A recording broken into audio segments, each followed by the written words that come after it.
আমার চ্যানেল বংহান্ট অরিজিতে সবাইকে স্বাগত জানাই। আশা করছি সবাই সুস্থ আছেন, ভালো আছেন। আরও একটি নতুন ভিডিও নিয়ে আপনাদের সামনে উপস্থিত হলাম।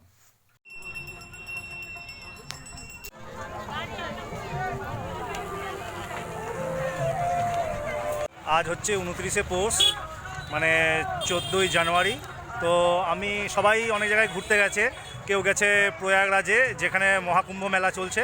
তো প্রয়াগরাজে তো সবার যাওয়ার সেরকম সময় হয়নি, বা অনেকে হয়তো আগে থেকে টিকিট কাটেনি, সেই জন্য অনেকে আবার গঙ্গাসাগর মেলাতেও গেছে। তো এখন আমি চলে এসেছি আমাদেরই বর্ধমানের, আমাদের এখানেও সাগর নেই, তবে নদী আছে, দামোদরে মেলা বসেছে, একদিনের ঘুড়ির মেলা হয়, তো সেখানে চলে এসেছি। তো চলুন আমার সাথে দেখতে থাকুন।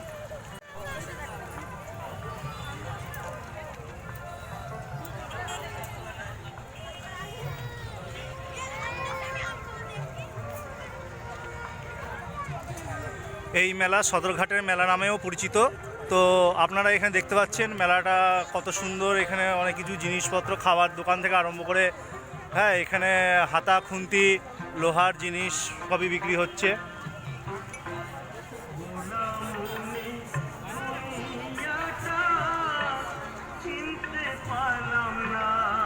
দাদা, হরে কৃষ্ণ। আমার নাম দেবামৃত গোবিন্দ দাস। হ্যাঁ, আমরা বর্ধমান ইস্কন মায়াপুর আউটপোস্ট আমরা সেন্টার থেকে এসেছি এই বইয়ে প্রচারে, এই মেলাতে।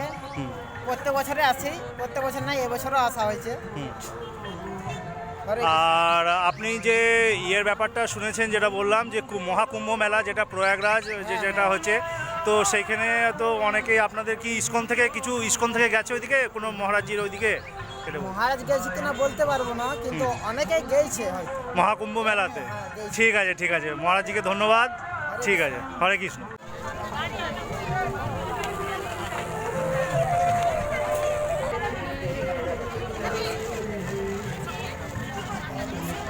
দেখুন এখানে কত সুন্দর হাতে ট্যাটু করে দিচ্ছে এই দাদার হাতে একজন করেছে, দেখুন গোল রঙের রিং করে ট্যাটু, খুব সুন্দর।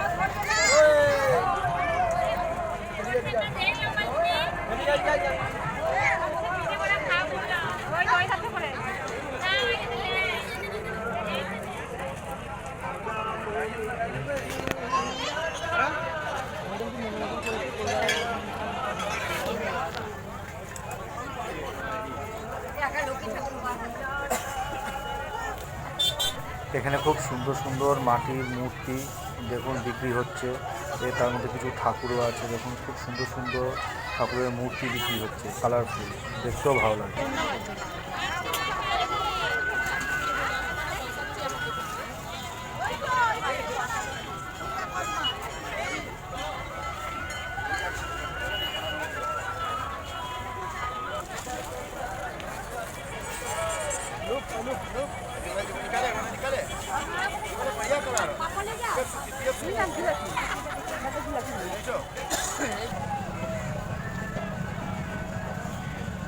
নিচের দিকেও কিছু বসেছে মেলার তো নিচের দিকে যাওয়ারও রাস্তা আছে দেখছি, নিচের দিকে অনেক মেলা বসেছে, তো দেখাচ্ছি, চলুন।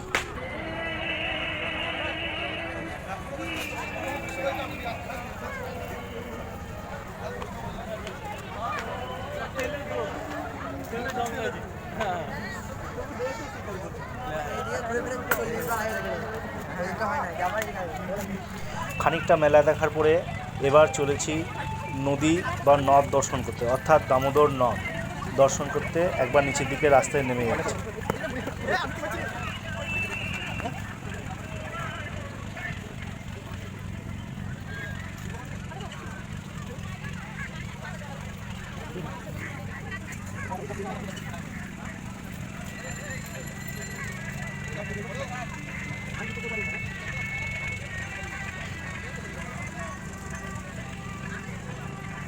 আর এই হলো দামোদর নদ, এখানে মেলাটা বসেছে দেখুন।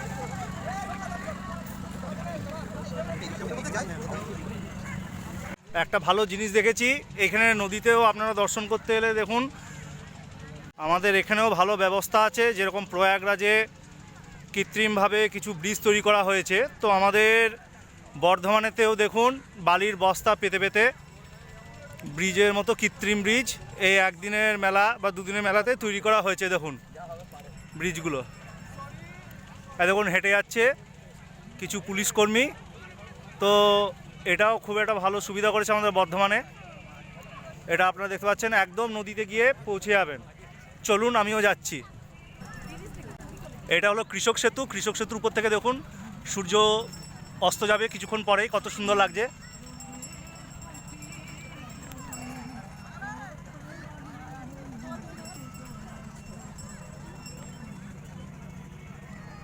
আর এখন এই বালির ব্রিজের উপর দিয়ে আমি ওই পারে নদীর কাছে যাচ্ছি। তো দেখি কীরকম লাগে। দেখুন এদিকে আমাদের দামোদর নদের কিছু কিছু অংশ মানে একটু পাক পাক মতো হয়ে গেছে। এইটা আসলে অ্যাকচুয়ালি নদী ছিল, নদীর পাড়টা হচ্ছে ওই দিকে, ওই যে দেখতে পাচ্ছেন নদীর পাড়। তো এখন শীতকালে জলটা অনেকটা কমে এসছে, তাই এরকম দেখাচ্ছে। আর এই হলো মূল নদী। নদীর দিকে আমরা একটু এগিয়ে যাচ্ছি হেঁটে। এখানেও কিছু বিক্রি করার জন্য দিদিরা সব বসেছে। এখানেও কিছু কাপড় জামা মতো বসেছে এখানে। দিদিরা, মেলাটা কতদিন চলে এখানে? আচ্ছা আচ্ছা আচ্ছা। তো এইখানে বসলেন কেন? যদি উপরে জায়গা, এখানে কি সেরকম লোক? আচ্ছা আচ্ছা আচ্ছা, ঠিক আছে। এই যেখান দিয়ে আমি হাঁটছি, এইটা আগে নদীরই একটা অংশ ছিল। তো নদীর জলটা শুকিয়ে এখন জলটা একটু কমে গেছে, যেহেতু শীতকাল একটু পিছিয়ে গেছে। সেই হিসাবে একজন ঘুড়ি ওড়াচ্ছে, বাচ্চা ছেলে, দেখতে পাচ্ছেন। এদিকে দাদাও বিক্রি করছে জিনিসপত্র, হাওয়াই মিঠাই, যেটাকে আমরা ছোটোবেলায় হাওয়াই মিঠাই বলতাম। দাদার কাছে। দাদা কোথা থেকে আসছেন দাদা? আচ্ছা আচ্ছা, লোকালেই বাড়ি। আচ্ছা, চাও বিক্রি হচ্ছে এখানে, আমাদের এখানে। তো আপনারা যেটা দেখছেন মহাকুম্ভ মেলা, আমাদের এটাও খুব একটা কম নয়। এখানেও অনেক পর্যটক আসছে এবং খুবই ভালো লাগছে।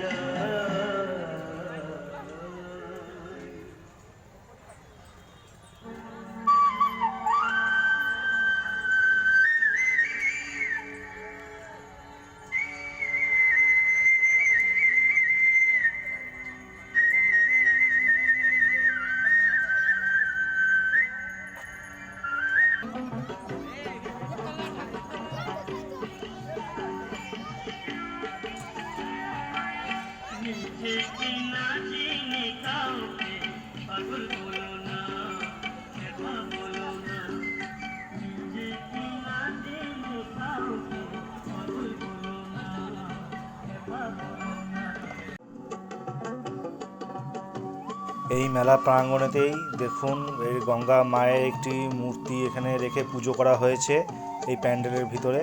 তো এইখানে অনেকে মানে মুক্ত হস্তে দানও করছেন এবং প্রসাদও গ্রহণ করছেন। এই হচ্ছে মা গঙ্গা, আপনারাও দর্শন করুন। তো ভিডিওটি আমি এখানেই শেষ করছি। যদি ভালো লাগে তবে লাইক, কমেন্ট এবং শেয়ার অবশ্যই করবেন।